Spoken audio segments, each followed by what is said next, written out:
In today's video, I'm going to teach you how to delete items in Outlook.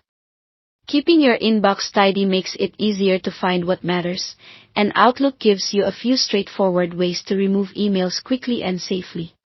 First, open Outlook.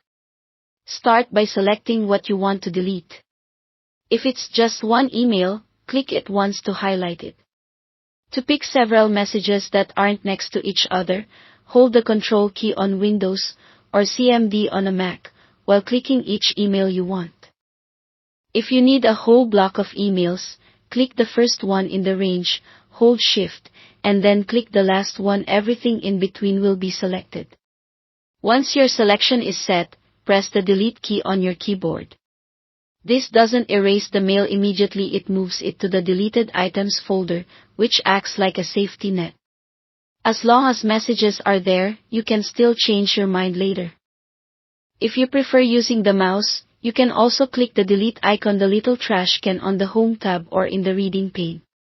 It does the same thing and is handy if you're already working with the ribbon.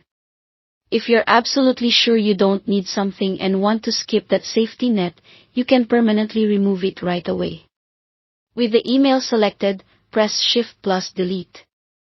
Outlook will ask you to confirm. Choose Yes, and the item is permanently deleted instead of going to Deleted Items. Use this carefully, because once it's gone, it's not easily recoverable. Over time, the Deleted Items folder can fill up.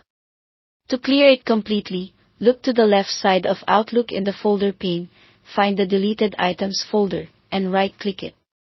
Choose Empty Folder, or it might say Empty Deleted Items folder, depending on your version. Outlook will prompt you to confirm. When you accept, everything inside is permanently removed. This is a good habit if you're freeing up mailbox space or wrapping up after a big cleanout. That's it. Thanks for watching.